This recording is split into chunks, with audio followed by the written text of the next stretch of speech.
Gold, diamond, antique, குண்டன் நகைகள் மற்றும் gold பாரினை நியாயமான விலையில் நிறைவான தரத்துடன் பெற்றுக்கொள்ள பென்லியில் கிருஷ்ணிகா ஜுவல்லர்ஸ். தொடர்புகளுக்கு 020 89 00 0194.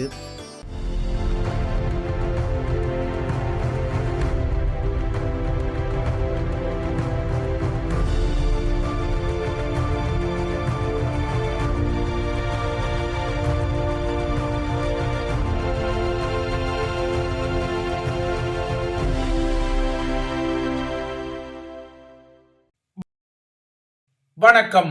இது ஐபிசி தமிழின் செய்தி வீச்சு. இன்றைய செய்தி வீச்சிலும் இலங்கை மற்றும் உலக நிலவரங்கள் காத்திருக்கின்றன.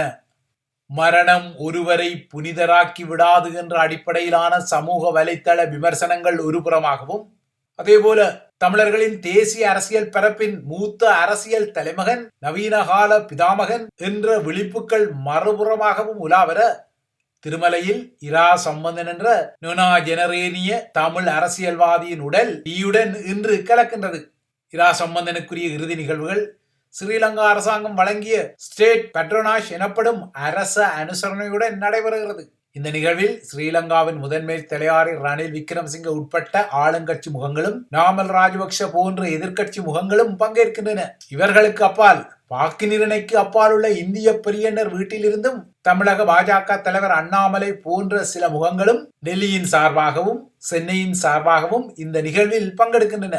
இரா சம்பந்தனின் இறுதி நிகழ்வுக்காக ஸ்ரீலங்கா அரசாங்கம் வழங்கிய அனுசரணையை அதிகம் வெளியே சொல்வதற்கு பிரியப்படாத தமிழரசு முகங்கள், அதற்கு மாற்றாக இரா சம்பந்தனுக்கும் பிரபாகரணியத்தின் பின்னால் இருக்கக்கூடிய தேசிய தலைவர் என்ற தகுதி நிலையை பலிந்து கொடுக்க தலைப்பட்டாலும், ஸ்ரீலங்கா அரசாங்கம் தனது தரப்பில் இறுதி நிகழ்வுகளுக்கு அனுசரணை வழங்கி தனது நல்லிணக்க பாதையில் சில புள்ளிகளை புறமுனைகிறது.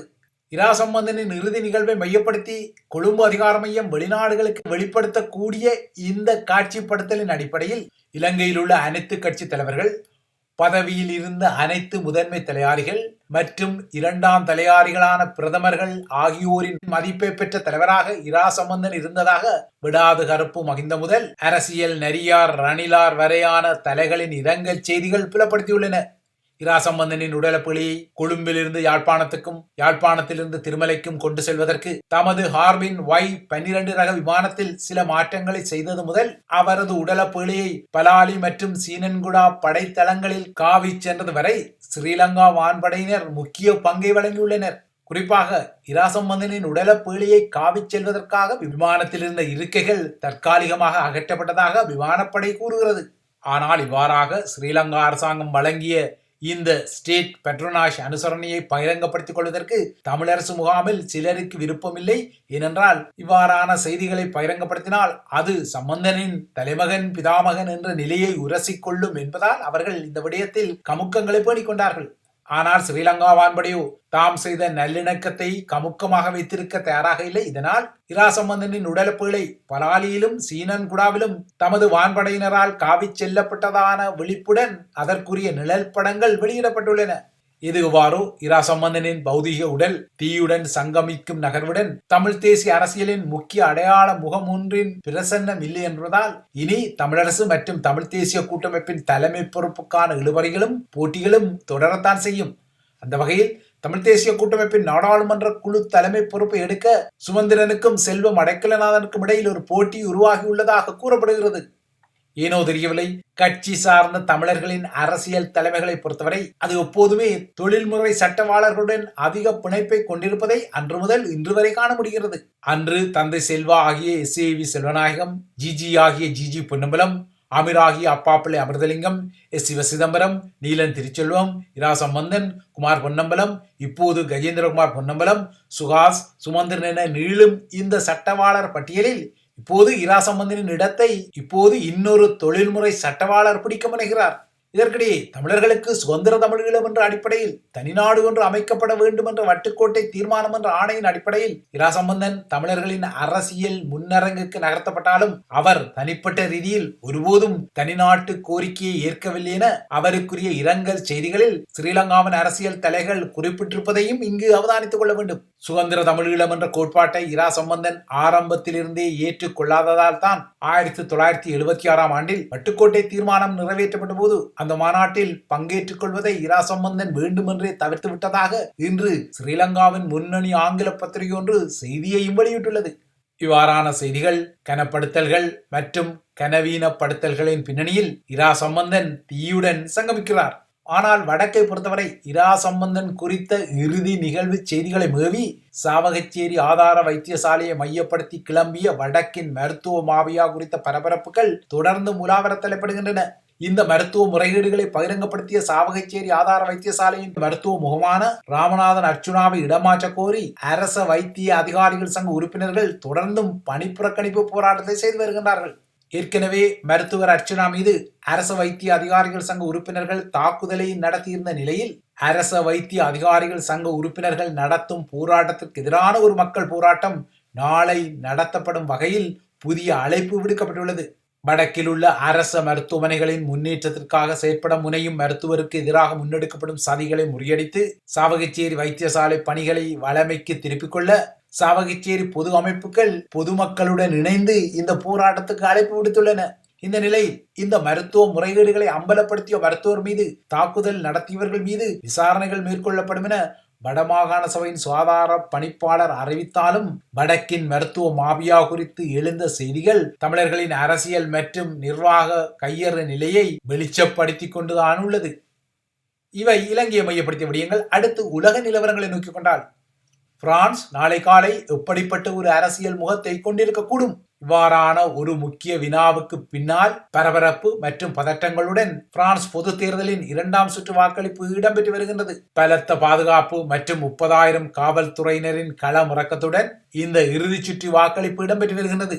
இன்றைய வாக்கெடுப்பின் முடிவு எதுவாக இருந்தாலும் தலைநகர் பாரிஸ் மற்றும் ஏனைய பிரெஞ்சு நகரங்களில் வன்முறைகள் வெடிக்கலாம் என்ற அச்ச நிலை இருப்பதால் இன்று மாலை பிரெஞ்சு நாடாளுமன்றத்துக்கு வெளியே நடத்த திட்டமிடப்பட்ட போராட்டங்களுக்கு தடை விதிக்கப்பட்டுள்ளது.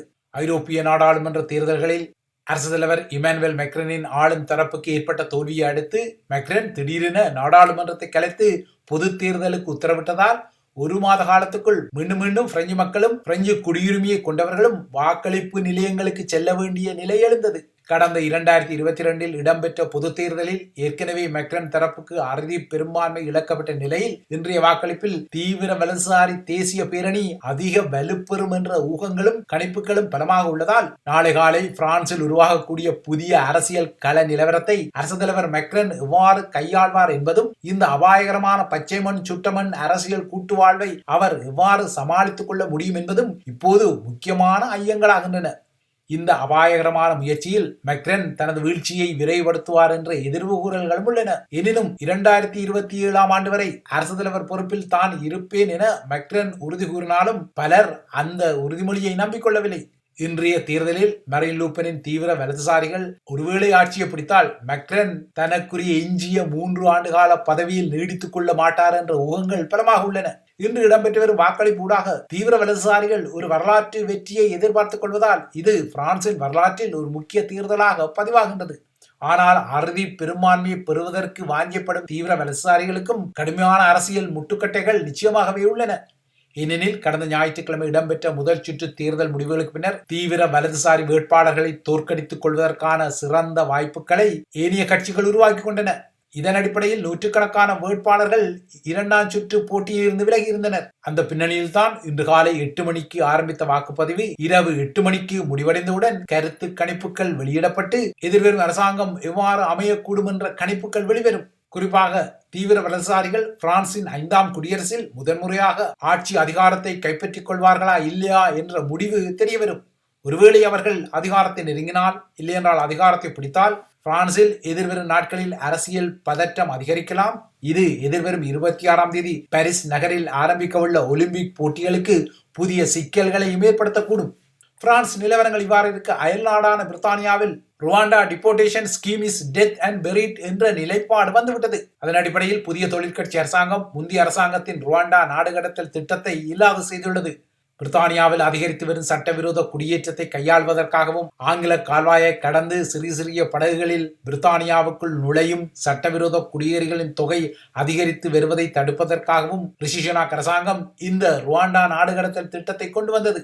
ஆனால் தற்போது அந்த திட்டம் டெட் அண்ட் பெரிட் என புதிய பிரதமர் கேர் ஸ்டார்மர் குறிப்பிட்டுள்ளார். அதாவது ருவாண்டா திட்டம் மரணிக்க வைக்கப்பட்டு புதைக்கப்பட்டுள்ளதாக அவர் கூறுகிறார். நேற்று நடத்தப்பட்ட தனது முதலாவது அமைச்சரவை கூட்டத்தின் பின்னர் நடத்திய செய்தியாளர் மாநாட்டில் கேர் ஸ்டார்மர் இதனை அறிவித்தார். இந்த மாதத்தின் முதல் வாரங்களில் ருவாண்டாவுக்கு நாடு கடத்தல் விமானங்கள் புறப்படும் என முன்னைய பிரதமர் ரிஷி சுனாக் அறிவித்த நிலையில் இவ்வாறு நாடு கடத்துவதற்காக மொத்தமாக தடுத்து வைக்கப்பட்ட 220 பேர் ஏற்கனவே பிணைகளில் விடுவிக்கப்பட்டுள்ளனர்.